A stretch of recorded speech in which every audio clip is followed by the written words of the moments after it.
Saatnya Anda mendengarkan program khusus KBR yang dipersembahkan oleh Seameo Revcon, didukung oleh US Soybean Export Council. Halo, selamat siang saudara. Kembali lagi Anda mendengarkan program khusus KBR. Dan hari ini dipersembahkan oleh Seameo Revcon dan didukung oleh US Soybean Export Council. Tema kali ini cegah stunting di Sulawesi Selatan dengan pangan lokal padat protein. Bersama saya Rizal Wijaya. Baik, saudara, di Indonesia 1 dari 3 anak menderita stunting. Penurunan stunting pun menjadi agenda utama pemerintah RI yang harus berupaya untuk mencapai target yang dicanangkan Presiden Joko Widodo, yaitu di angka 14% pada tahun 2024 ya, atau di bawah 680.000 per tahun. Dan menjaga kecukupan gizi merupakan salah satu strategi pencegahan stunting. Makanan padat gizi yang tersedia secara lokal sangat potensial untuk meningkatkan kecukupan gizi, dan hal ini sejalan dengan pedoman Badan Kesehatan Dunia WHO yang diadopsi di Indonesia. Lalu kira-kira apa saja sih pangan lokal yang mudah didapatkan di sekitar lingkungan kita yang bermanfaat meningkatkan kecukupan gizi ini, dan apa saja jenis gizi yang penting untuk mencegah stunting? Kita akan segera obrolin bersama 2 narasumber kami yang sudah terhubung melalui Zoom ya, secara virtual. Karena kita masih pandemi, jadi kita masih tetap jaga jarak dibatasi oleh ruang dan waktu, tapi tidak menutup kemungkinan untuk kita tetap running gitu ya. Dan saya akan sapa terlebih dahulu, yaitu saudara Manjilala SGZ M Gizi. Selamat siang. Selamat siang, Mas. Halo. Halo, selamat siang. Saya panggil Mas Manji. Manji ya, baik. Kemudian Dr. Lu Ade Ariwiradnyani, selamat siang. Selamat siang. Dokter. Selamat siang. Saya dipanggil Ade aja, Mas. Dokter Ade, baik. Dan siaran siang hari ini juga bisa Anda dengarkan melalui Radio Suara Daya Indah 104,4 FM Bone serta Radio Nebula 101 FM Palu. Baik, dan kita ngomongin soal stunting di Sulawesi Selatan nih ya, dengan pangan lokal padat protein ternyata bisa mencegah stunting. Nah, kalau yang pertama mungkin saya langsung ke Dokter Ade terlebih dahulu nih. Sebelumnya bisa dijelaskan nih kepada pendengar kita, apa sih stunting dan mengapa anak bisa mengalami stunting? Oke, ya. Makasih banyak pertanyaannya. Jadi ada 2 ya. Pertama, apa itu stunting? Lalu yang kedua, kenapa anak bisa mengalami stunting gitu ya, Mas ya. Jadi secara definisi itu stunting diartikan gangguan pertumbuhan dan perkembangan pada anak yang ditandai dengan panjang dan tinggi badannya itu kurang dari standar yang ditetapkan untuk anak yang usianya dan jenis kelaminnya sama gitu ya. Jadi sudah ada panduan ketika anak itu tumbuh dengan baik, maka berat badan dan tinggi badannya itu ketika usia sekian, jenis kelamin laki-laki ada di kisaran segini. Nah gitu. Nah ketika anak itu di bawah kisaran yang ditetapkan, maka itu salah indikator untuk anak itu tergolong stunting begitu, Mas. Sampai saat ini cara menentukan stunting atau tidak stunting seorang anak. Oke, apakah begitu bayi sudah lahir nih pertama kali bisa dilihat, bisa dideteksi? Ya, jadi panduan yang dikeluarkan oleh Badan Kesehatan Dunia yang dipakai juga, dirujuk juga oleh Indonesia, itu panduannya itu memang dimulai sejak usia 0 bulan. Jadi betul ketika baru lahir, yang artinya merefleksikan kondisi gizi, asupan gizi ibunya saat anak itu masih dalam kandungan begitu. Jadi memang Oke, asupan gizi ibunya ya. Selama hamil bahkan sebelum hamil begitu.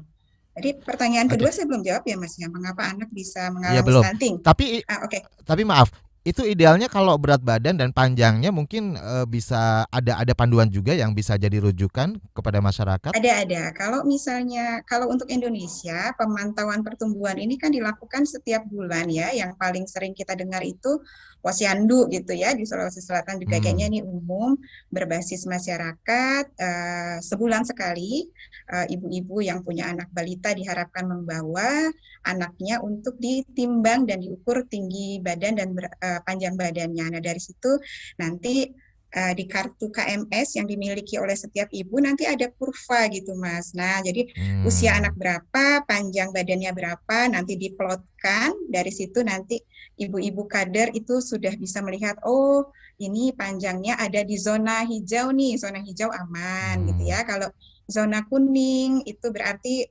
mulai artinya di luar interval nih, jadi harus jadi perhatian gitu, apalagi kalau sudah masuk yang merah.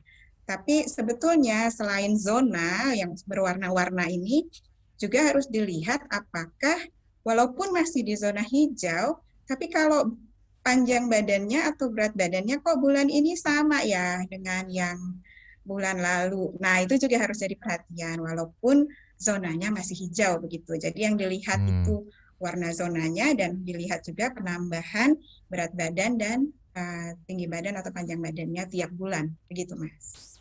Makanya penting selama ibu hamil gitu ya untuk selalu datang ke posyandu gitu ya, Ya, jadi dokter, ketika untuk memeriksakan kandungannya. jadi ketika seorang ibu itu hamil begitu dari pemerintah sudah ada fasilitasinya, misalnya ada posyandu, biasanya ada ibu bidan di situ dari puskesmas yang juga nanti memeriksa ibu hamil, memberikan imunisasi untuk anak balita, memberikan tablet tambah darah untuk ibu hamil. Dan juga tentu di layanan kesehatan yang lain ya, milik pemerintah di rumah sakit, di puskesmas, atau rumah dokter praktek swasta juga biasanya sangat dianjurkan ibu hamil untuk rutin berkunjung memeriksakan kehamilannya tiap bulan. Baik. Dan tadi juga sudah disinggung bahwa salah satu penyebabnya adalah asupan gizi dari ibundanya selama mengandung ya, dari 0 bulan bahkan ya dokter ya. Nah, apalagi nih yang kira-kira kenapa anak bisa mengalami stunting? Ya, jadi sebetulnya status gizi termasuk stunting itu penyebab utamanya itu ada 2 tadi ya. Pertama asupan gizi gitu. Yang kedua adalah ini kejadian sakit atau kita bilang morbiditas. Bila sering sekali sakit gitu ya, nah itu kombinasi 2 ini, asupan gizi yang kurang dan frekuensi sakit yang sering, nah ini yang faktor resiko stunting. Jadi stunting ini kronis sifatnya, artinya kurang asupan gizinya itu nggak cuman sehari, 2 hari, 3 hari, terus jadi stunting gitu Mas. Jadi sudah berlangsung periodenya cukup lama, makanya namanya kronis gitu ya. Jadi berlangsung lama dan sakitnya itu berulang gitu ya. Jadi memang akhirnya pertumbuhannya terganggu yang indikator mengukurnya itu adalah dari panjang badan anak terhadap usianya. Begitu Mas. Jadi dua faktor ini yang utama. Baik, sakit yang dimaksud ini sakit seperti apa ya dokter ya dari ibunya sendiri? Apakah memang riwayat komorbid mungkin atau sakit apa nih yang dimaksud? Kalau untuk anak yang sudah lahir gitu ya, yang untuk anak balita yang umum itu adalah penyakit infeksi gitu ya, penyakit untuk anaknya ya yang sudah lahir ya. Si anak yang sudah lahir ini ketika ia lahir dengan panjang badan yang cukup pun gitu ya, kalau dalam berikut-berikutnya sering sakit gitu ya, dan umumnya kalau pada balita itu studi menunjukkan penyakit infeksi seperti diare atau penyakit ISPA, infeksi saluran pernafasan atas. Jadi batuk, pilek gitu ya, itu karena selain bahwa badannya juga harus perang melawan penyakit ini yang harusnya gizi dipakai untuk tumbuh dan berkembang, akhirnya sebagian terpaksa harus melawan penyakit ini gitu ya. Nah, kalau sering-sering kan akhirnya pertumbuhannya terhambat nih karena sering banget harus dipakai ngelawan si kuman-kuman ini. Plus kalau anak kecil kan kalau lagi sakit kan susah makan ya Mas ya. Betul. Jadi muter aja gitu. Jadi sakit padahal lagi perlu tambahan serdadu, tapi anaknya ini kurang semangat makan konsumsi. Ya. Jadi memang ya itu faktornya. Jadi asupan gizinya pun jadi berkurang, pertumbuhannya pun akan terganggu. Seperti itu kira-kira ya kurang lebihnya ya. Nah, kalau dari Mas Manji nih, khususnya di Provinsi Sulawesi Selatan, boleh diceritakan secara garis besar, boleh dikasih gambaran nih bagaimana sih kesadaran masyarakat di sana dalam soal pemenuhan gizi ini? Ya, Mas. Jadi pada prinsipnya masyarakat Sulsel itu adalah masyarakat yang religius, sehingga bisa dipastikan bahwa pemenuhan asupan gizi terhadap anggota keluarganya itu cukup bagus gitu. Karena hampir semua agama itu menuntut agar bisa menjaga keluarga dan status kesehatan para keluarganya. Nah, dulu cukup sulit kita menemukan ada ibu yang tidak memberikan ASI eksklusif kepada anaknya. Kemudian saya dulu waktu kecil di lingkungan keluarga saya itu punya kebiasaan makan bersama dengan orang tua begitu. Jadi orang tua bisa langsung mengontrol asupan makanan anak-anaknya ketika dia makan. Nah, kemudian apa yang terjadi sekarang ini kemudian berbanding terbalik dengan situasi zaman dulu gitu. Sekarang berdasarkan survei yang terbaru riset kesehatan 2018, hanya 40% ibu, 30-40% ibu yang memberikan ASI eksklusif. Lalu kemudian perilaku masyarakat Sulsel dalam mengkonsumsi makanan berisiko seperti makanan minuman manis, kemudian makanan yang asin mengandung garam tinggi, kolesterol tinggi, lalu kemudian pola konsumsi sayur dan buah sekarang itu sudah tergolong rendah. Inilah kemudian dibutuhkan upaya serta komitmen bersama bagaimana supaya kebiasaan yang dulu yang sudah bagus itu bisa dimunculkan kembali pada saat ini. Baik, ya betul memang ya, Dinas Kesehatan Sulawesi Selatan sendiri mencatat angka stunting pada anak di Sulsel itu masih sangat tinggi tergolong. Nah, kira-kira apa penyebab tingginya angka tersebut? Nanti saya akan minta penjelasan Dr. Ade ya setelah jeda iklan. Kita harus tahan dulu, sabar. Terutama untuk pendengar nih yang ingin bergabung, silakan Anda bisa telepon bebas pulsa sekarang juga di nomor 0800 245 7893 atau SMS dan WhatsApp kirimkan saja ke nomor 0812 118 8181 atau bisa juga komen ya di live chat YouTube kami Berita KBR. Jangan kemana-mana, kita akan kembali setelah jeda iklan berikut ini. Masih Anda dengarkan program khusus KBR yang dipersembahkan oleh Seameo Revcon dan didukung oleh US Soybean Export Council. Sekarang kamu gak bakal ketinggalan berita lagi. Lewat podcast, kamu bisa kembali menyimak apa yang sudah lewat serta obrolan seru di balik sebuah peristiwa. Gak perlu repot download aplikasi lagi. Ketik aja kbrprime.id di browser ponsel pintar kamu dan simak beragam podcast di KBR Prime. Mulai rangkuman berita hingga cerita. KBR Trending, Ruang Publik, Love Buzz, diskusi psikologi, Parbada, ngulas film, lika-liku mancanegara, cek fakta, dan masih banyak lagi. Jadi waktu pas saya mau bunuh diri itu halusinasi saya bilang mati aja buruan, sampah katanya mau mati. Teman-teman juga ada pada tahu sih I'm gay, tapi mereka fine-fine aja sih, selama kita baik mereka welcome kok. KBR Prime menemani aktivitas harianmu yang padat dengan beragam informasi dan obrolan seru kapan saja dan di mana saja. Temukan juga podcast KBR Prime di aplikasi podcast lainnya. KBR Prime, cara asik mendengar berita. KBR Prime, podcast for curious mind. Oke Google, cariin apa yang lagi trending sekarang dong. Yang lagi viral, yang lagi hits. Aduh, kamu ini tahunya cuma nyur doang. Lah, dia nolak. Aku bilangin Siri nih. Ya sudah jangan ngambek dong. Kamu cukup buka kbrprime.id lalu cari what's trending. Semua dibahas tuntas dengan narasumber yang kredibel, jadi bisa buat referensi kamu. Wah iya nih, keren banget ya. Setiap hari lagi. Betul, dari Senin sampai Jumat. Jangan lupa hanya di kbrprime.id atau di aplikasi podcast lainnya. Makasih ya Mbah Google. Hei kamu ini, saya masih gadis, kenapa dipanggil Mbah? KBR Prime, podcast for curious mind. Kepolisian Aceh menetapkan seorang PNS berinisial KA sebagai tersangka penyebar hoax. Beralih ke informasi lain, Saudara, Mabes Polri mencatat ada puluhan ribu hoax dan ujaran kebencian selama Januari. Kepolisian menetapkan 9 tersangka dugaan ujaran kebencian dan hoax. Menteri Dalam Negeri Cahyokumolo meminta masyarakat untuk aktif mencegah para pendukung pasangan Capres dan Cawapres menyebarkan hoax atau ujaran kebencian menjelang pemilu. Jangan asal sebar informasi ya. Informasi hoax saat ini semakin banyak dan beragam. Waspada dan kenali cirinya. Informasi hoax biasanya disebar melalui aplikasi chatting dan berasal dari media yang tidak kredibel, mengandung kalimat-kalimat provokatif atau paranoid supaya terkesan genting, dan biasanya pihak yang membuat informasi hoax meminta info tersebut disebarluaskan semasif mungkin. Ayo lawan hoax. Gunakan sosial media dengan bijak. Cek kebenaran sebelum menyebarkan.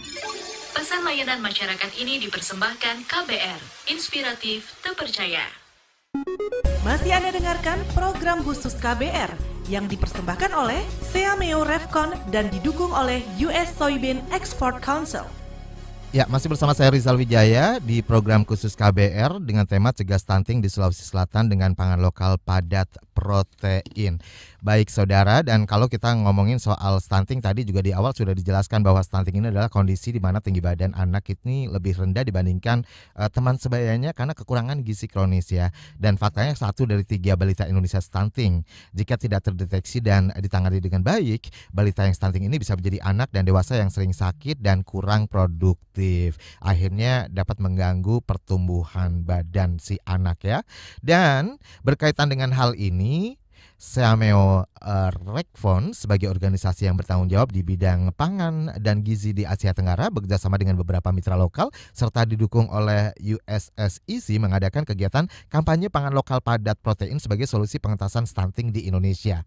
Khususnya adalah di Provinsi Sumatera Utara, kemudian Sulawesi Selatan, dan Jambi. Ini dimulai dari bulan September hingga November 2021 ya. Dan akan ada serangkaian kegiatan meliputi workshop interaktif, kemudian lomba seperti kreasi masak pangan padat protein, kemudian pemilihan duta tempe, dan lain-lain. Nah, untuk informasi lebih lanjut Anda bisa kunjungi websitenya di proteinlokal.net.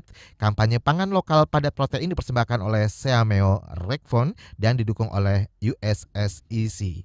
Baik, dan sekarang sebelum menjawab pertanyaan dari saya, sebelum jeda tadi saya sudah menyampaikan satu pertanyaan terkait dengan data stunting di Provinsi Sulawesi Selatan dari Dinas Kesehatan Sulawesi Selatan ya, bersama Dr. Ade. Tapi sebelumnya saya sudah terhubung dengan penelpon dari Ridwan. Ridwan di Halo Ridwan. Halo. Selamat siang Ridwan. Mas Ridwan, silakan. Mas Ridwan di mana? Di Desa Dolo di Kabupaten Sigi, Sulawesi Tengah. Baik, silakan langsung saja, Mas Ridwan. Gini, Pak Dokter, di daerah ini banyak juga yang terkena stunting. Nah, itu bagaimana ya cara atau upaya kita tuh mencegah stunting itu? Gitu saja, Bang. Bagaimana cara mencegah stunting ya? Iya. Baik, terima kasih Pak Ridwan yang ada di Sulawesi. Baik, dan langsung saja akan ditanggapi oleh Dr. Luh Ade Ariwiranyani yang sudah terhubung melalui virtual, melalui Zoom, dan juga Mas Manjilala SGZM Gizi ya. Silakan, yang mana dulu nih? Dr. Ade dulu kali ya, silakan. Ya, duluan ya Manji. Jadi tadi pertanyaannya satu ya, gimana sih caranya mencegah stunting gitu ya. Nah, betul, sama seperti masalah kesehatan lainnya, mencegah itu selalu lebih baik gitu ya daripada mengobati. Apalagi stunting itu dampaknya itu jangka panjang gitu ya, tidak hanya yang sekarang, tidak hanya sekedar tinggi badannya, dia pendek ya. Jadi bukan hanya sekedar fisik itu, tapi apa yang terjadi di dalam tubuh itu yang nantinya yang dampaknya akan panjang sampai anak itu menjadi remaja dan juga nanti dewasa. Jadi balik lagi ke pertanyaannya, gimana cara mencegah stunting? Jadi studi memperlihatkan bahwa ada periode emas di mana pencegahan stunting itu akan membawa dampak yang lebih besar dibandingkan jika upaya itu dilakukan di luar periode emas itu gitu. Jadi periode emas itu yang mana? Istilahnya nih, kalau Mas Rizal mudah-mudahan pernah dengar ya, 1000 HPK. HPK itu hari pertama kehidupan. Jadi 1000 hari pertama kehidupan itu adalah ketika anak dikandung, jadi di kandungan ibunya sampai dia berusia 23 bulan ya, di bawah 24 bulan gitu. Jadi itulah yang disebut masa emas untuk mengoptimalkan gizi gitu ya, dan juga nanti praktek-praktek kebersihan diri, kebersihan lingkungan, jadi terhindar dari penyakit-penyakit infeksi. Nah, itulah masa periode emasnya gitu. Jadi semuanya itu diupayakan di situ gitu. Karena ketika dilakukannya setelah anaknya sudah lebih besar, itu bukan berarti tidak ada hasil sama sekali, tapi hasilnya itu dampaknya jauh lebih kecil dibandingkan ketika dilakukannya di saat hamil. Periode emas, betul. Jadi kita kenal istilah 1000 HPK itu gitu ya. Karena penyebab tadi adalah asupan gizi dan frekuensi penyakit infeksi, ya berarti yang perlu dilakukan adalah menjamin ibu hamil, anak baduta itu mendapat asupan makanan yang baik dan juga kebersihan diri dan kebersihan lingkungan untuk mengurangi resiko adanya penyakit infeksi yang berulang. Gitu, Mas. Oke, artinya masyarakat lebih harus ekstra lagi nih perhatiannya, benar-benar dipusatkan, dicurahkan kepada si anak sampai menjelang 1 tahun gitu ya, usia 23 bulan 23 ya, bulan, dokter hampir ya? 2 tahun tuh Mas Riza. Jadi dari 2 tahun. Ya Allah, matematika saya ketahuan deh. Jadi mulai dari ibu hamil gitu ya, ibu hamil. Kan selama ini kita suka dapat ini ya, kesan kehamilan itu spesial gitu ya. Betul loh gitu, bukan cuman karena manja-manjaan si ibu hamilnya, betul. Ini memang periode spesial, semua organ-organ penting si anak, termasuk otaknya, itu secara mayoritas sudah terbentuk di dalam kandungan gitu. Jadi ibu hamil itu spesial, masa kehamilan itu spesial, itu betul. Jadi seorang ibu yang sedang mengandung, yang sedang hamil juga tidak boleh egois ya, misalnya malas makan, malas makan, akhirnya, nah dengan alasan habis males, lihat nasi aja males, gitu ya. Mual, apa segala macam, egois. Betul. Tapi sebetulnya ibu-ibu hamil itu Mas, secara ini ya, secara naluri gitu ya, ketika tahu hamil, biasanya itu memang bela-belain gitu ya, nggak suka sayur, makan sayur gitu. Ada beberapa juga perempuan yang merokok gitu ya, begitu tahu hamil berhenti. Gitu. Terus makan sehat itu apa aja sih dimakan gitu. Nah, alhamdulillahnya sih kebanyakan ibu-ibu hamil itu sudah mindsetnya begitu, karena tahu bahwa sayang ke anaknya itu udah muncul gitu Mas, otomatis. Alhamdulillahnya begitu. Iya, dan sebelum ke Mas Manji, saya juga sudah terhubung kembali nih dengan salah satu penelpon dari Sulawesi. Kita ada dari Palu, ada Agus. Halo Mas Agus. Ya, halo Bu Dokter. Selamat siang Mas Agus, silakan. Ya. Untuk ini selain Bu Dokter ada Mas Manji loh di sini. Ya, oke. Selamat sore untuk teman-teman semua di KBR. Ingin bertanya Mas. Halo? Langsung saja. Oke. Bagaimana upaya mencegah stunting? Apakah korelasi antara gizi seimbang dan stunting itu bisa, maksud saya apakah dengan gizi seimbang bisa mencegah stunting? Seperti itu. Oke, itu aja. Ya. Ada lagi pertanyaan yang lain? Itu aja Mas. Terima kasih. Baik, terima kasih Mas Agus di Palu.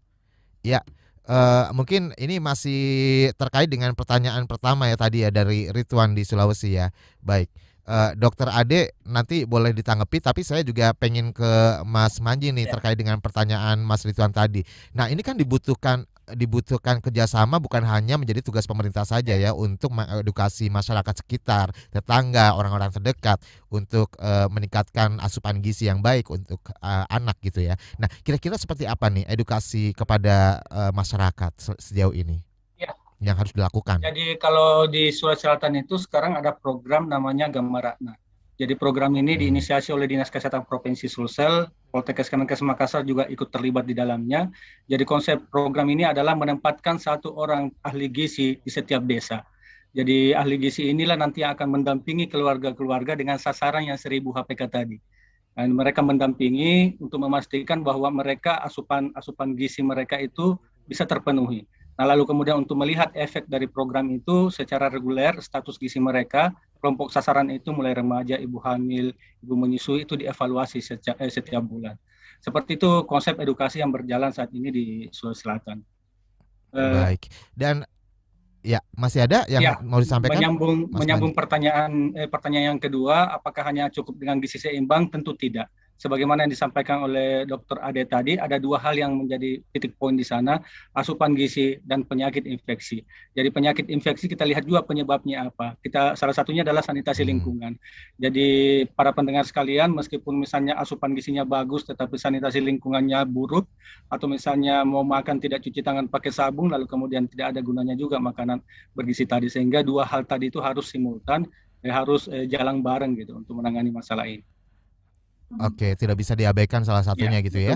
Baik, Dokter Ade. Nah, ini mungkin masyarakat bertanya juga, banyak yang nanya-nanya juga kayak saya nih, mungkin ya, yang dimaksud dengan asupan gizi yang bagus itu yang seperti apa, yang seimbang, yang baik, sehingga anak ini nantinya tidak akan terkena stunting. Oke. Jadi sebetulnya pedoman gizi seimbang itu yang kayak apa sih gitu ya Mas ya? Jadi kayak tadi Manji cerita, sebetulnya pemerintah itu udah sejak lama sih Mas mempromosikan ya yang namanya pedoman gizi seimbang sebagai pengganti 4 sehat 5 sempurna yang sebelumnya sudah diperkenalkan, dan sampai sekarang masih banyak yang lebih merasa kenal istilah 4 sehat 5 sempurna itu ya daripada pedoman gizi seimbang. Nah, slogan itu sudah disempurnakan sebetulnya pedoman gizi seimbang ini. Bedanya apa sih gitu ya? Bedanya adalah kalau di pedoman gizi seimbang sudah ada porsi anjuran. Kalau 4 sehat 5 sempurna kan memang keragamannya sudah ada ya, keragaman makanannya, tapi porsinya belum. Nah, di pedoman gizi seimbang sudah membicarakan porsi. Pembeda kedua adalah pedoman gizi seimbang tidak hanya fokus dengan urusan makanan gitu, kayak Manji tadi bilang. Untuk kita sehat, betul, termasuk sanitasi. Untuk kita sehat itu makanan betul ya, tapi di luar itu ada hal-hal lain gitu. Nah, jadi pedoman gizi seimbang ini sudah menyangkut pola hidup bersih dan sehat. Yang cuci tangan pakai sabun tadi masuk di situ. Aktivitas fisik masuk di situ ya, karena energi yang masuk lewat makanan harus diseimbangkan dengan aktivitas fisik supaya energinya keluar gitu ya. Jadi berat badannya ada di kisaran normal gitu. Jadi sudah menyangkut hal terkait makan gitu ya, dan yang di luar makan tadi ya, aktivitas fisik dan kebersihan diri, kebersihan lingkungan. Nah, kalau bicara anak yang children, anak-anak usia dini ya, anak baduta nih bawah 2 tahun yang menjadi tadi periode emas itu tadi ya Mas ya, 1000 HPK itu kan baduta ya, bawah 2 tahun. Nah, ada panduannya khusus namanya PMBA ya Manji ya, pemberian makan bayi, PMBA bayi dan anak. Nah, itu. Jadi ada dari pemerintah Indonesia melalui Kementerian Kesehatan itu ada panduan untuk para ibu yang memiliki anak balita sebetulnya ya Mas Irawan. Jadi penekanannya itu apa? Pertama, keanekaragaman pangan. Jadi gizi seimbang itu nggak pernah jauh dari makanlah yang beraneka ragam. Karena apa? Nggak ada satu bahan pangan yang gizinya lengkap gitu. Jadi walaupun misalnya pangan A bagus banget gitu ya, tapi kalau itu aja gitu, tetap aja ada zat gizi yang nggak ada di pangan A itu gitu. Jadi mesti beragam ya. Betul. Dengan makin beragam, makin mungkin kita mencapai yang kita perlu. Itu satu. Yang kedua, padat gizi. Kan anak kecil kan perutnya kecil ya Mas. Maksudnya nggak kayak kita. Jadi makanannya kalau bisa yang volumenya kecil tapi gizinya padat dan tentu saja bersih, aman tadi seperti Manji cerita ya. Baik. Ya, dan kita lanjut kembali, tapi sebelumnya sudah terhubung dengan penelpon dari Bone, ada Novi. Selamat siang, halo Novi. Halo, selamat siang. Ya, silakan. Iya, ini Mas saya mau tanya, apakah stunting ini dipengaruhi juga oleh faktor gen? Kemudian ini saya mau tanya juga, kalau biasanya kan kalau memang nggak ada pengaruhnya dari faktor gen, kok biasanya ada yang anaknya stunting, ibunya tidak. Sebenarnya yang kurang gizi ini yang mana? Apakah ibunya atau anaknya begitu? Iya, karena biasanya ibunya kelihatannya sehat gitu loh, tiba-tiba anaknya kerdil begitu. Iya, padahal mereka suka makan, kok tetap aja ukuran badannya kecil. Logikanya enggak gitu ya? Ya. Gitu maksudnya. Baik, Iya. mungkin pertanyaan Mbak Novi ini juga mewakili banyak pertanyaan masyarakat lain ya nanti, tapi jawabannya ditunggu ya Mbak Novi setelah jeda iklan. Kita lagi-lagi harus break. Dan jangan kemana-mana, tetap di program khusus KBR bersama saya Rizal Wijaya. Masih Anda dengarkan program khusus KBR yang dipersembahkan oleh Seameo Revcon dan didukung oleh US Soybean Export Council.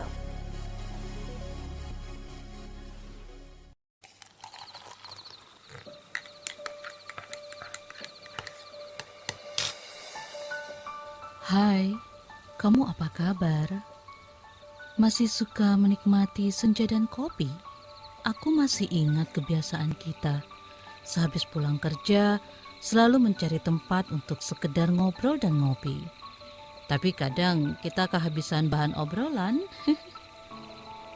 Aku masih melakukan hal yang sama sampai sekarang, tanpa harus takut habis bahan buat ngobrol.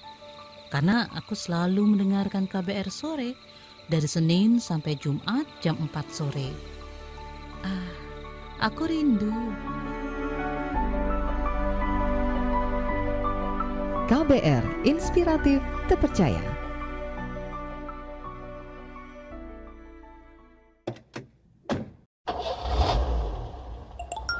Sudah tahu yang satu ini? Sekarang kabar baru ada di playlist teman perjalananmu. Kamu masih bisa update dengar berita terbaru sambil dengerin lagu kesukaanmu. Semua bisa kamu dengerin di playlist Daily Drive Spotify. Masih Anda dengarkan program khusus KBR yang dipersembahkan oleh Seameo Revcon dan didukung oleh US Soybean Export Council. Hingga saat ini Anda masih bersama saya Rizal Wijaya dan dua narasumber kami, yaitu Manji Lala dari Sulawesi juga ya, karena kita terhubung melalui virtual, melalui Zoom ya. Kemudian Dr. Luh Ade Ari Wiratnyani, Dr. Ade. Dan kita sebelum jeda tadi juga sudah terhubung dengan penelpon Ibu Novi di Bone. Tapi sebelumnya ngomongin soal gizi seimbang yang tadi sudah dijelaskan cukup panjang ya oleh Dr. Ade nih. Seameo Revcon juga sebagai organisasi yang bertanggung jawab di bidang pangan dan gizi di Asia Tenggara, bekerjasama dengan Kemenkes dan Global Alliance of Nutrition, belum lama ini juga mengeluarkan panduan gizi seimbang berbasis pangan lokal atau PGSPL. Dan studi PGSPL ini menemukan selain protein hewani yang utama, protein nabati, olahan kacang kedelai seperti tempe dan tahu, ini juga merupakan pangan lokal padat protein yang umumnya direkomendasikan untuk melengkapi asupan gizi di daerah stunting termasuk di Kabupaten Simalungun, kemudian Maros, ataupun Bone, Tanjung Jabung Timur. Kemudian dalam 100 gram tempe ini mengandung 21 gram protein. Nah, mungkin tidak banyak yang tahu nih pendengar kita ya. Jadi sekarang semakin paham bahwa dalam 100 gram tempe ini mengandung 21 gram protein. Dan tempe sebagai hasil fermentasi menjadikan protein dan zat gizi lainnya menjadi lebih mudah diserap. Selain sumber vitamin B, tempe juga mengandung isoflavon, antioksidan yang baik juga bagi kesehatan tubuh. Karena itulah tempe disebut sebagai pangan fungsional karena mempunyai manfaat yang tinggi untuk semua usia. Dapatkan info lengkapnya di proteinlokal.net. Baik, sekarang kita kembali ke pertanyaan Mbak Novi di Bone ya. Apakah yang namanya stunting ini bisa disebabkan karena faktor gen atau keturunan? Kemudian bagaimana jika kondisi ibunya sehat atau normal tapi memiliki anak yang stunting?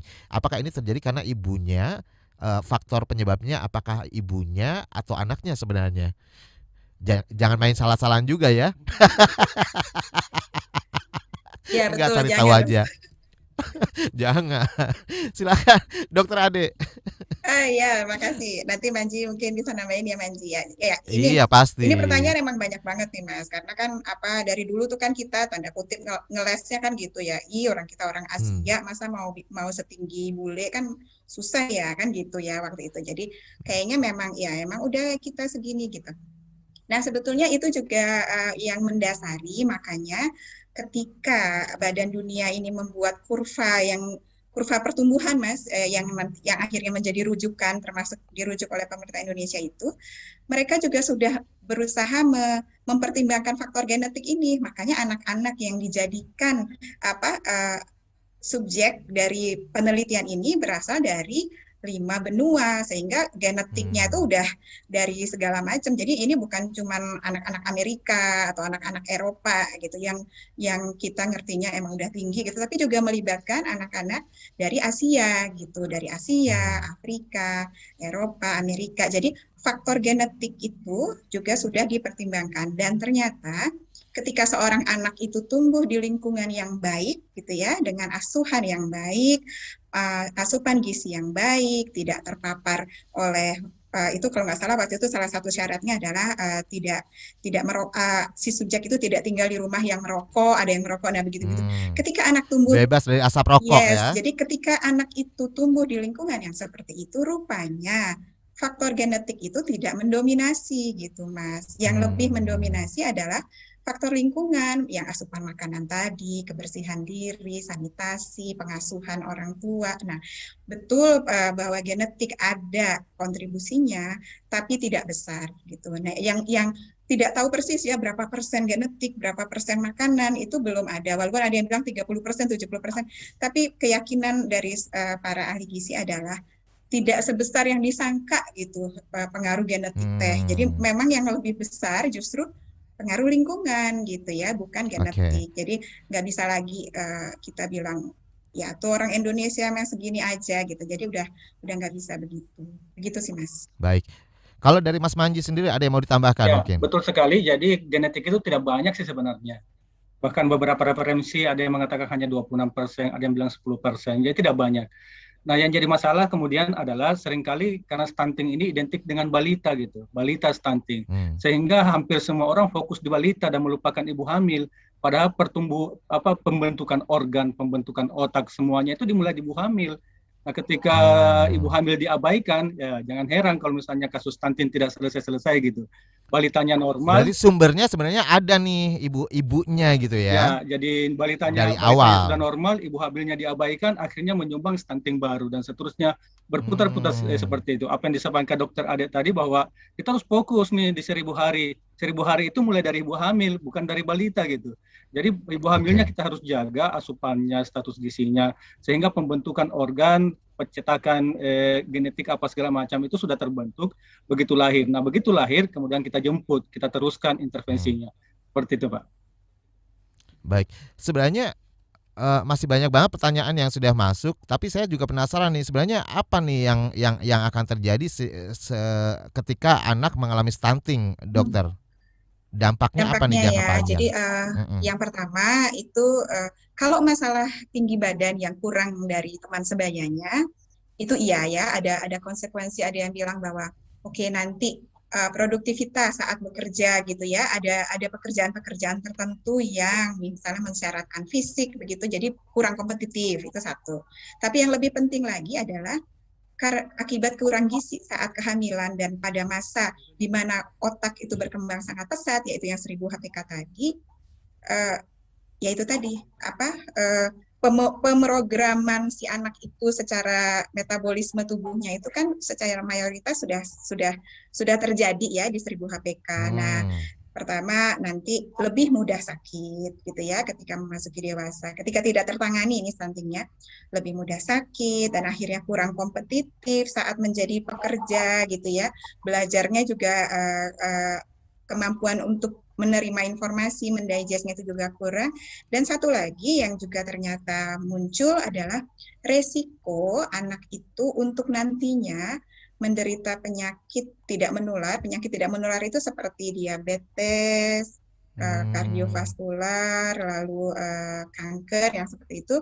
Nah, resikonya menjadi lebih tinggi begitu, Mas Rizal. Jadi dampaknya itu panjangnya pakai banget gitu. Jadi dan kompleks betul, ya. Betul. Jadi makanya investasi untuk mencegah stunting gitu itu benefitnya, manfaatnya itu bagi suatu negara dan bagi suatu keluarga gitu ya, itu nanti panjang gitu. Jadi selalu tidak ada yang sia-sia gitu ya ketika kita menginvestasikan sumber daya untuk mencegah stunting ini. Ya, dan sebelum lanjut lagi kita akan terhubung dengan Ibu Eka di Bone. Selamat siang Ibu Eka. Iya. Mungkin di Bone udah sore ya? Iya, sudah sore. Selamat sore. Iya, selamat sore. Begini Pak, Silakan. kebetulan ada saya punya anak umur 4 tahun. Tapi kalau saya melihat ya ini anakku beda sih sama anak-anak sebayanya.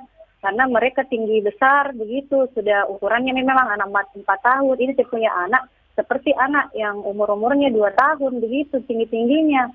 Ini saya khawatir, apakah kalau misalnya memang ini gizi seimbang bisa mengembalikan postur tubuhnya anak-anak yang sudah kalau di usia 4 dibilang, tahun ya? Iya, umur 4 tahun ini kayaknya tidak normal nih kelihatan. Apakah dengan gizi seimbang ini bisa mengembalikan, ataukah ini sudah begitu nih memang nanti tidak bisa atau bagaimana? Saya khawatir sekali nih kasihan. Bu Eka, selama Anda, saya jadi penasaran nih, pengen nanya juga nih, Bu Eka, dulu waktu hamil anak yang sekarang jadi maksud ini, seperti apa kondisi Ibu waktu itu? Apakah Ibu dalam kondisi sakit atau gimana asupan gizinya? Tidak, Ji, normal, Ji. Pokoknya bagus, Ji, sama Ji dengan anak-anak yang saya lahirkan. Sama dengan anak yang lain ya? Makanya ini saya mau bertanya, apa yang salah? Iya, itu saja, Mas. Baik. Iya, makasih. Terima kasih, Ibu. Silakan. Kesiapan Ya. Pak Manji dulu, Mas Manji dulu. Silakan Mas Manji. Ya, jadi kalau situasi seperti itu sebaiknya kita ke pelayanan kesehatan gitu. Apakah ke posyandu atau ke puskesmas untuk mengecek apakah betul tinggi badan si anak ini tidak sesuai dengan standar yang ada. Karena kalau stunting itu kita tidak bisa menggunakan perasaan kita gitu. Kayaknya anak saya pendek nih, nggak bisa, harus diukur gitu. Harus ada pengukuran standar, nanti dibandingkan dengan standar yang ada. Kalau ternyata betul dia tinggi badannya di bawah standar, maka kemudian tenaga kesehatan yang ada di puskesmas itu bisa melakukan konseling untuk bisa memberikan pendampingan. Tapi hanya saja kalau misalnya usianya sudah 4 tahun, itu sepertinya sudah agak terlambat gitu ya, karena yang dikejar itu hanya 2 tahun. Nah, yang harus ditunggu adalah ketika dia remaja. Karena pada saat remaja, pertumbuhan tinggi badan itu agak mengalami sedikit percepatan gitu. Sehingga ketika dia di remaja itu harus dijaga betul asupannya, kondisi kesehatannya sehingga tidak lewat. Karena kalau sudah lewat lagi dari remaja sudah tidak ada lagi harapan gitu. Sebenarnya kalau usia 4 tahun itu idealnya tinggi badan dan berat badannya berapa ya? Yang tidak terkategorikan sebagai stunting. Ya, ada standarnya sih sebenarnya. Ada standarnya ya. Harus dicek dulu Mas Rizal. Harus dicek. Boleh nanti nanti saya tagih ya setelah jeda iklan tapi. Boleh. Dan sekaligus melengkapi jawaban dari Dr. Aden nanti untuk Ibu Eka di Bone ya. Setelah jeda iklan. Jangan kemana-mana, tetap di program khusus KBR. Masih Anda dengarkan program khusus KBR yang dipersembahkan oleh Seameo Revcon dan didukung oleh US Soybean Export Council. Anda sering gelisah, tidak bisa tidur nyenyak, selalu merasa ada yang merasuki pikiran Anda. Ini bukan iklan horor atau cerita seram, tapi kalau Anda mengalami hal seperti itu, Anda pasti ketinggalan berita terupdate yang lagi ramai diperbincangkan. Gak mau kan dibilang ketinggalan berita?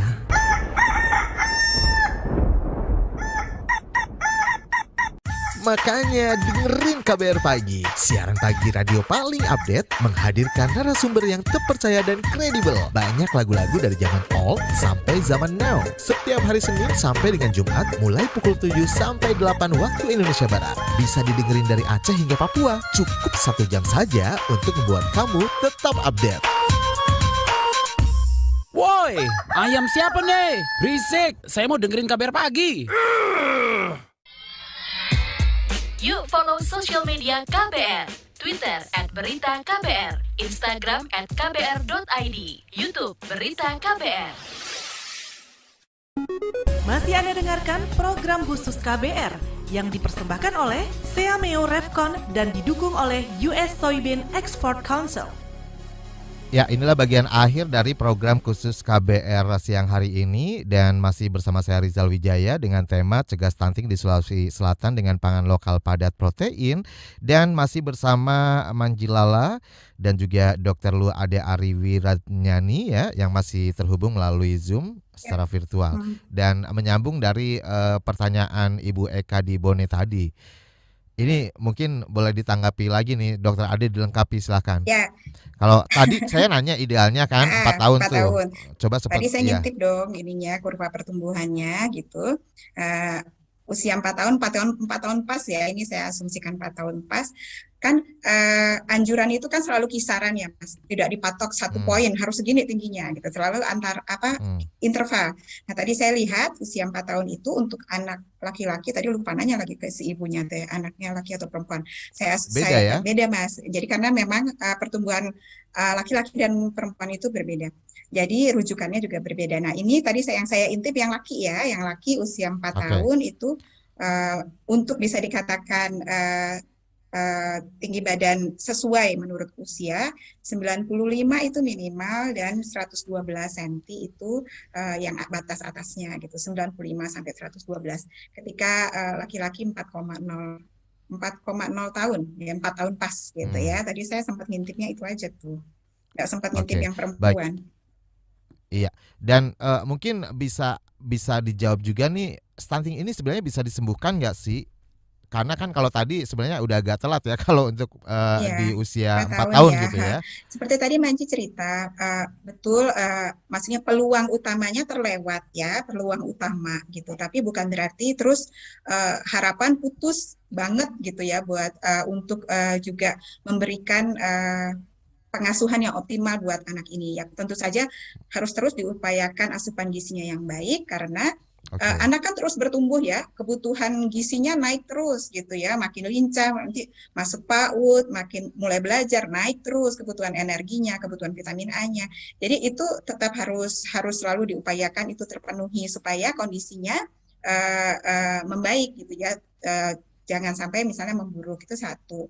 Lalu kedua, memang ahli tidak bilang ketika di atas 2 tahun itu sudah nggak ada kesempatan, nol gitu, tidak gitu ya, hanya kesempatannya memang hasilnya lebih kecil gitu, tapi harapan selalu ada. Dan tadi Manji juga cerita ketika memasuki masa remaja itu adalah fase di mana pertumbuhan tercepat kedua setelah balita gitu. Jadi ngejar deh di situ nanti karena ada pubertas juga kan pada usia itu. Kalau usia kita udah telat banget ya. Mohon maaf aja gitu ya. Kalau umur kita kan ini aja Mas. Jadi memang usianya itu ketika remaja sampai berapa ya Manji? 18 tahun ya kategorinya ya, di mana masih bisa mengejar secara tinggi badan dan beberapa perkembangan lainnya gitu. Jadi jangan putus asa ya Ibu Eka tadi ya gitu. Selalu diupayakan pengasuhan maksimal untuk anaknya, mudah-mudahan sehat terus. Baik, Dokter Ade, ini kan berbicara soal pangan lokal padat protein ya, yang bermanfaat untuk mencegah stunting. Sebenarnya apa saja sih manfaat protein itu sendiri bagi tubuh? Protein ya. Jadi zat gizi itu macam-macam ya. Salah satunya adalah protein. Protein itu penting karena kalau pernah kenal istilah waktu di SD itu ada istilah apa Manji, triguna makanan ya. Jadi ada zat pembangun. Nah, zat pembangun inilah si protein. Jadi dia ketika kita tumbuh besar, artinya kan kita bertambah ukuran ya Mas. Bertambah selnya gitu. Untuk tambah tinggi kan perlu nambah sel gitu ya, jumlah selnya, ukuran selnya juga. Nah, itu semua protein tuh. Jadi protein itu bertanggung jawab untuk membuat sel baru, membuat sel, dan juga ketika sel itu ada umurnya gitu, dan ketika sel lama itu rusak, digantinya yaitu protein, itu satu. Lalu protein juga bikin antibodi, hormon, enzim, dan dia hemoglobin tuh kan suka denger ya anemia gitu. Oksigen tuh di dalam darah itu diikat oleh yang namanya hemoglobin. Nah, protein itu salah satu komponen penting dari hemoglobin, protein juga gitu Mas. Jadi kebayang ya pentingnya protein. Iya. Nah, kalau berbicara di Sulawesi Selatan nih, jenis pangan lokal apa saja sih yang mungkin bisa dimaksimalkan untuk masyarakat supaya masyarakat bisa mengkonsumsi bahkan setiap hari mungkin ya, boleh ya? Kira-kira apa nih Mas Manji? Ya, karena Sulsel kan terkenal dengan penghasil ikan gitu Mas. Jadi sebenarnya memaksimalkan konsumsi ikan itu sudah jauh lebih dari cukup. Untuk makanan selingan ada banyak sih alternatif untuk makanan selingan. Misalnya di Sulsel itu ada kue namanya barongko. Barongko itu terbuat dari pisang kepok ditambah dengan telur, kemudian ada santan di dalamnya. Lalu kemudian juga Mas Manji nggak bawa ya? Nggak bawa sambelnya? nanti ke Makassar Mas, saya ajak makan. Lalu kemudian ada juga putu kacang. Putu kacang itu terbuat dari tepung kacang hijau, lalu kemudian dicetak sedemikian rupa. Nah yang menarik ini tahun kemarin saya sempat penelitian di Makassar itu ada kue khas namanya bolu cuke. Itu terkenal di Bone, terkenal di sekitar wilayah Bone. Itu kami tambahkan tepung tempe di dalamnya untuk memperkaya protein. Sehingga dari hasil analisis yang kami lakukan, ternyata dengan tambahan tempe itu bisa meningkatkan proteinnya dan itu bisa menjadi makanan tambahan untuk balita. Baik. Nah, berbicara tempe nih. Nah, ini tempe sebenarnya kan makanan yang sehari-hari bisa kita temui di mana saja ya kan, di setiap daerah di Indonesia. Nah, Dokter Ade, sebenarnya seberapa besar sih pengaruhnya tempe ini dengan kandungan proteinnya yang tinggi mungkin terhadap untuk mencegah stunting? Ya, memang ketika kita bicara protein itu ada dua macam ya, hewani, berdasarkan sumbernya hewani, nabati, dengan masing-masing kelebihannya. Memang kalau dari segi kualitas proteinnya ya Manji ya, kualitas protein itu kan banyak asam amino gitu isinya ya. Nah, protein hewani memang lebih unggul gitu dari protein nabati dalam arti asam aminonya lebih lengkap dan ketika masuk ke badan tubuh itu udah lebih siap diserap gitu si asam amino yang dari hewani ini. Makanya dia keunggulannya di situ. Tapi nabati juga nggak kalah unggul gitu ya. Nabati memang dari segi kelengkapan asam aminonya kurang dan ketika mau diserap tuh dia harus melalui proses dulu ya. Ketika dimakan ada prosesnya dulu baru bisa diserap oleh tubuh. Nah, tempe ternyata dengan proses fermentasi, kan tempe itu fermentasi ya, kedelai difermentasi oleh kapang. Nah, ketika dalam proses fermentasinya itu rupanya si kapang itu, proses fermentasi ini membuat beberapa vitaminnya yang ada di dalam kedelai itu menjadi lebih siap pakai gitu. Jadi proses fermentasinya ini nggak cuma karena akhirnya menghasilkan rasa yang unik sebagai tempe tadi ya gitu, juga membuat beberapa zat gizi lebih siap pakai gitu. Jadi ada tambahan manfaatnya nih tempe begitu. Baik. Nah, kalau dari Mas Manji sendiri khususnya kepada masyarakat Sulawesi Selatan, apa yang mau disampaikan nih terkait dengan edukasi dan sosialisasi pencegahan stunting di sana? Ya, jadi pencegahan stunting itu jalan keluarnya ada di rumah tangga begitu. Jadi bagaimana kita memaksimalkan sumber daya yang ada di rumah tangga dengan memastikan bahwa setiap kita menyediakan makanan untuk anggota rumah tangga, pastikan ada sumber makanan protein di sana. Kemudian garis bawahi tadi seperti tempe itu sudah sampai ke pelosok Sulawesi loh, sampai daerah terpencil Sulawesi. Tidak lagi tempe identik dengan Pulau Jawa, tetapi masyarakat Sulawesi juga sudah bisa mengkonsumsi tempe dengan berbagai macam keunggulan tadi. Bahkan ada yang mengatakan tempe itu adalah makanan superpower gitu dengan kandungannya, sehingga kalau tidak sanggup beli ikan misalnya karena berada di pelosok di pegunungan, maka tempe adalah salah satu alternatif untuk bisa mendapatkan asupan protein. Jadi nggak ada alasan lagi untuk kita selalu meningkatkan asupan gizi, terutama bagi ibu hamil ya kan. Dan ini udah nggak ada alasan lagi strata sosial apa segala macam ya kan. Baik, Dokter Ade, apa yang mau disampaikan sedikit saja buat closing statement nih untuk masyarakat pendengar kita? Ya, karena kayak Manji tadi ya menekankan rumah tangga gitu ya, dimulai dari rumah tangga deh gitu. Nah, kita sekarang kalau melihat sudah senang sekali nih saya melihat bahwa semakin banyak orang yang tahu stunting ya Manji ya, tidak hanya orang dari sektor kesehatan dengan hashtag dari pemerintah mencegah stunting itu penting gitu ya. Itu upaya yang bagus gitu ya untuk menanamkan kesadaran. Selain tingkatan rumah tangga, ada banyak lagi sebetulnya institusi yang sangat diharapkan bisa berperan. Salah satunya sekolah, Mas Riza, karena kan katanya nih sekarang selain 1000 HPK ibu hamil, penyiapan remaja putri sebelum memasuki usia menikah dan usia hamil itu juga penting. Jadi lembaga sekolah, madrasah itu juga peran pentingnya akan semuanya kita bersinergi bergandengan ya. Bareng-bareng aja gitu. Ya. Terima kasih Mas Manji, Dokter Ade atas waktunya. Bincang-bincang ini berasa cepet banget ya, padahal udah 1 jam nih.